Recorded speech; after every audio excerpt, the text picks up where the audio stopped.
Welcome to Our Girl Relationships. We talk about the problems people face in their day-to-day lives. Let's start with the video. When I, 30 male, was marrying my wife, Clara, 29 female, 2 years ago, her mother was one of the most successful businesswomen I had come across in my life. She was a divorcee.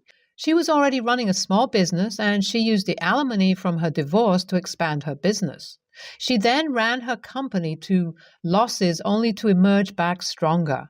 Being an entrepreneur, I was very excited to meet her. But after a few conversations, I understood that she was least interested in business. Whenever I deflected the conversation to something remotely related to running a business, she would lose interest. She had a reliable team behind her who ran the business. I understood that as long as the owner doesn't do anything overall stupid, a business would run just smoothly if it's well established. During the time of our marriage, my mother-in-law was dating a man much younger than her. She had entrusted him with her business as well. Both Clara and I felt there was something off about this man.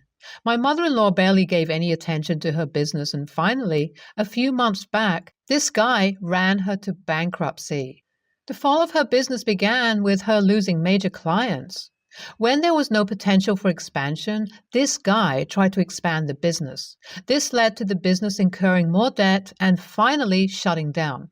She even lost her home in the process. The most awful part of her story was that she still had trust in her boyfriend, but he ghosted her. Clara was devastated by her mother's situation, so we decided to invite her to our place. That's how she started living with us. She was mentally at the lowest phase of her life, so we decided to give her time and space to recover. But I was more realistic about my mother-in-law's condition than Clara. I knew for a fact that her business was a cash cow. If she had given it a bare minimum effort, her business would have survived. Clara, on the other hand, believed that her mother was manipulated by her ex-boyfriend into giving him the reins of her company. It was impossible to convince Clara about her mother's mistakes, so I didn't try. A month after my mother-in-law moved to our house, her situation improved drastically. That was a relief for Clara, but that also meant that my mother-in-law was slowly getting back to her old lifestyle. A group of her friends who never bothered to check on her while she was struggling now became a constant presence at our house.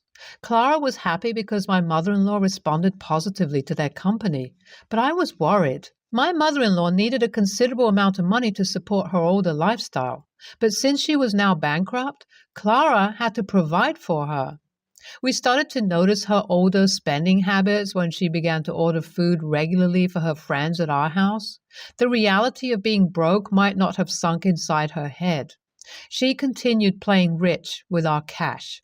Then she started to go out. This woman, though broke AF, still preferred to go to the posh restaurants and clubs that she used to visit. I had to intervene at some point. I got the perfect opportunity to discuss this with Clara when she informed me that my mother-in-law had asked for money to join a new gym. I didn't mind spending money on her, but I was bothered by how ignorant she was about her situation. She was not treating me right as well. She never initiated any conversation with me, and even when I tried, she answered my questions without making eye contact. I was invisible to her. So all these factors forced me to decide on her future with us. My first plan was to have a conversation with my mother-in-law about the situation and then work out solutions with her. But when I thought about the amount of time and energy that should be invested to convince her of my points, I dropped the plan. It was during a discussion I had with Clara that she brought up the idea of employing my mother-in-law at my company. My first response was no. From my evaluation, I concluded that either my mother-in-law was successful out of sheer luck, or there was a time in her life she used to be passionate about business and making money. Now, her only interest was in finding diverse ways to waste money. I believe in teamwork. The people who worked under me were an agile group of young workers. Even one lazy worker could impact team morale. That was my first reason not to employ her. Apart from this, she was known to be bossy. There were a few instances in the past when she criticized me for the way I was running my business. I didn't want one of my workers to dictate to me ways to run the company, so I was scared that my mother-in-law would destroy the equilibrium of my workspace. But Clara was committed to her cause. She wanted to get her mother employed. It was logical from her side to think like that because a job at that point would help in my mother-in-law's economic recovery. After considering a lot of factors, I complied. Clara talked to her mother about this, and by the next week, her mother was employed in my company. Within a week, I understood that hiring my mother-in-law was not one of the best decisions of my life. She delegated almost all the tasks that I assigned her. She would always be away from her desk. In the morning, I used to take her to work, but on most evenings, she left early. I also found it difficult to command her around because I still had an element of respect toward her within me. But the most irksome character of her was not to let others do their work. She went from desk to desk to talk nonstop with my staff. She knew her crowd well. Some of them would send her away saying they were busy, but others would keep her entertained. I could see how her presence was deteriorating our healthy work environment. But I was patient towards her until one day when she decided to cross all the boundaries. Before marriage, Clara and I had decided one thing. Though we were still confused about having a child of our own, we wished to adopt at least one child from some other part of the world. We wanted to then provide the baby with the best life possible.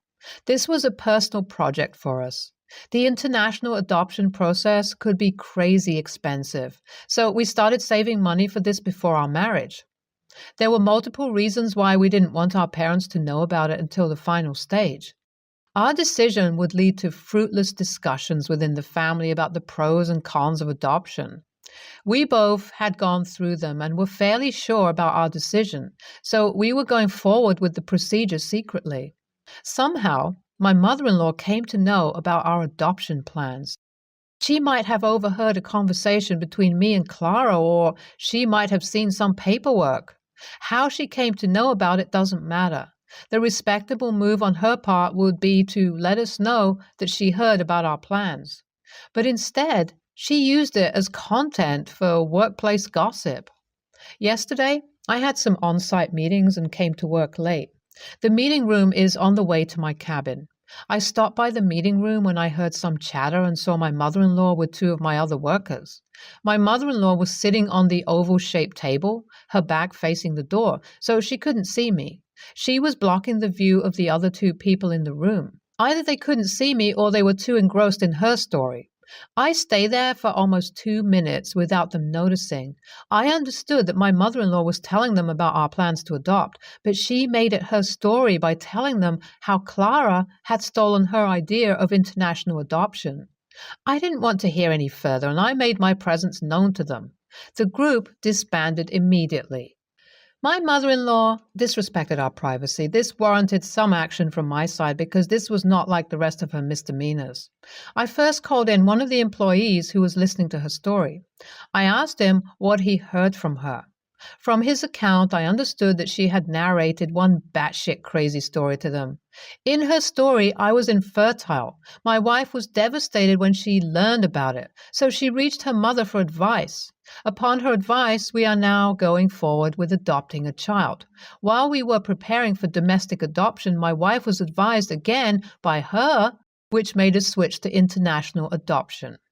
I called the next employee and she confirmed that this was the story my mother-in-law narrated. I asked them to leave and call my mother-in-law in. I fired her immediately and asked her to pack her stuff and leave. But here's the crazy part. When I reached home, I understood that my wife already knew about the drama at the office. Instead of listening to my side of the story, she told me that it was unfair of me to just fire her mother. I asked Clara to listen to me first, which she did not. But I tried to make her understand how her mother openly talked about our plans for adoption. She was still defending her mother. She argues that if it was some other employee, I would have given them a warning instead of firing them after the first offense. The way she looks at it, I was waiting for a reason to fire her mother. But that's not true. Am I the a-hole for firing my mother-in-law from work after I heard her disclosing sensitive information about my marriage to her coworkers? I sat down for a chat with Clara a few hours later. That's when I learned that she had kept one thing hidden from me. She had talked to her mother at some point in the past about our plans to adopt. This was before marriage, during the initial stage of our discussions. My mother-in-law recently asked her what the current stage of our adoption process was. Clara just said that we were yet to decide on anything concrete. She didn't think it was important enough to inform me. I genuinely thought that we both gave it the same level of secrecy. So this is where my mother-in-law got the information from. Clara still feels firing her was a bit too much, even after I told her how her mother twisted the story. A week after the incident, my mother-in-law has taken things to another level. She has convinced people that she is starting a new company. She even stole one of my employees. But the irony lies in the fact that she still lives in my house rent-free. There's no chance that such a company exists. I was right. She made an imaginary company and hired people. I don't know what goes on in this woman's head, but not my problem anymore. 2 days ago, she took Clara's credit card and bought something very expensive. Clara had already made it clear to her that our policy was to spend money judiciously. 2 days back, when I came back from work, I noticed that she was gone.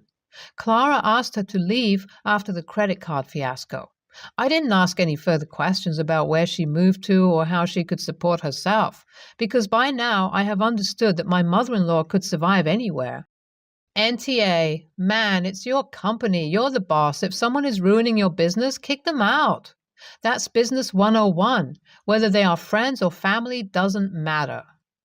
NTA, why is your wife acting all worked up? You did what was right. I think your mother-in-law has manipulated your wife to work on her side. Also, it's best not to mix business with family. It makes objective decision-making impossible.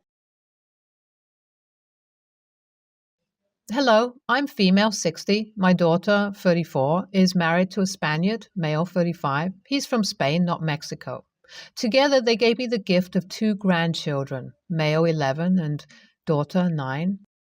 They live in the USA but visit Spain and Europe frequently, about once or twice a year, usually staying at his parents' house. I wish I can be so lucky. I've only been to Europe once during my honeymoon. I am now a divorcee from her father. Currently, I'm visiting my daughter and her family for the Christmas holiday. I use my sister-in-law's computer to look something up online. I know I shouldn't have, but his laptop was right there on the coffee table and all I needed to do was a quick Google search. When I opened his computer, I was horrified to see my sister-in-law email open to find out that he and my daughter's family had booked a vacation to a nudist resort in France with my grandchildren. I dug a little further and clicked on the website of the resort to find that there are even children featured on there as well. I guess you can say all of the images were tastefully done because none of their privates were exposed in the images. And I know that Europe is more liberal when it comes to nudity, but I can't see my grandchildren being exposed in this way. I confronted my daughter about it, and she was upset that I snooped, which I admitted was wrong, but she was also arguing with me, saying that I had no right to tell her where she could take her kids on vacation. I simply tried to tell her how I was fine with her and her husband going to a place like that, though I wish I didn't know about it, but not the grandkids, and how it is inappropriate for the kids to go to such a place because they can be preyed upon. I also told her how I never paraded naked around her when she was growing up and asked why she thinks it's okay to be naked in front of the kids, especially my grandson. She told me how I was being overdramatic and how they let the kids play nude on the Spanish beaches for years with my sister-in-law's parents, thinking nothing of it, calling it holidaying European style. She also informed me it was how her husband grew up, and many families in Spain still let their kids play naked on the beach. I asked if my sister-in-law's parents were also naked when they went to the beach, and she said yes. And again, I was horrified. She told me this is why she never told me, because she knew how I would react.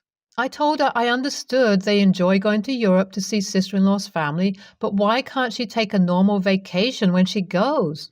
Then I started to tell her about the trip I took on my honeymoon, and she said tour groups are not the real Europe, that my sister-in-law is Spanish, he is European, and that I am going to have to respect the cultural differences and in how they are raising my grandchildren. AITA? Let me count the ways. YTA for using someone's computer without permission. YTA for snooping around on said computer. YTA for sticking your nose in where it doesn't belong. YTA for thinking you have any say in how your daughter raises her children. YTA for your prudish, closed-minded approach to cultures different from yours. YTA for asking, why can't she take a normal vacation? When what you really mean is, why can't she take a vacation that wouldn't upset my fragile sensibilities? And while referring to your son-in-law as a Spaniard doesn't automatically make you TA, it's definitely not a good look in this era. Combined with everything else you've revealed here, I'd call it the icing on the cake. Sorry, Grandma, YTA. The world is a different place now than what it was. First, you are trying to override someone else's culture with your own. Second, they have already done this numerous times because this is how it's done in their culture. Lastly, they are not your kids. You do not have a say in how mom and dad raise their kids. Sorry, that's just how it goes. I'm 23, female. My sister, 27, got married a month ago and the wedding was beautiful and clearly very costly. They had a registry, but almost everything was really expensive. Think Dyson purifier, Fornacetti candles, etc. She also had a Tiffany alphabet necklace on it. I wear the same necklace which my husband gifted to me for our wedding last year. I didn't ask for anything and I know he saved up. Tiffany jewelry is absolutely not the regular standard for us. There was an option to give a monetary gift towards the honeymoon, so we ended up gifting $150, and I think it was more than fair. Sister brought up that she noticed I only gave a small contribution to the honeymoon. I said, yes, that's the gift. She replied she expected family to be more generous and the other siblings, relatives got thoughtful gifts. I could have at least gotten the Tiffany necklace since we can afford it. I told her, no, we can't afford it. And we gave what we could give. It's not my fault everything on the registry was so expensive. This was at Thanksgiving, by the way. There were other people around and I guess they could see the conversation between us was getting heated. My sister said I need to stop acting so self-righteous and they can put whatever they want on their registry. And others did get the gifts, so it's just me being cheap. My stepmom overheard and said I could have given a larger monetary amount or split the cost of the necklace with someone else, and I didn't appreciate the effort put into the wedding. I didn't think I was in the wrong here, Reddit, but I'm kind of doubting myself. I guess I could have given more money considering this is family. AITA? ETA. A lot of comments asking what my sister gave for my wedding. I replied to a few, but we'll edit it here. We asked for no gifts and to donate to the American Heart Association or donate toys for a children's hospital instead. NTA. A gift is just that, something presented to the recipient and not an obligation. The cost of the wedding is irrelevant. A wedding is not a money-making venture. Since she thinks you under-gifted, is she going to provide refunds to people who gave more generously than average? Since in her eyes, it's some sort of balance sheet. Also, it's just plain tacky to confront someone to demand a larger contribution and the jewelry off of your neck. Stepmom needs to back off too. Not her business either, but it's obvious where the greed comes from. It's also very, very low class to essentially attempt to browbeat you about it at the holiday dinner. Did they charge everyone an entry charge for that too, to cover the cost of turkey and cranberries? Most weddings I have been to try to have a variety of price ranges for gifts. I got one friend a cutting board for $35. Another, I got them a Yeti growler for under $100. All from their registry. Others even put out just a house fund ask, but said please come even if you can't contribute. It's your sister's choice to pick things she wants, but $160 isn't chump change for many of us who are trying to get by. She sounds extremely selfish and greedy, even more so to call you out on it at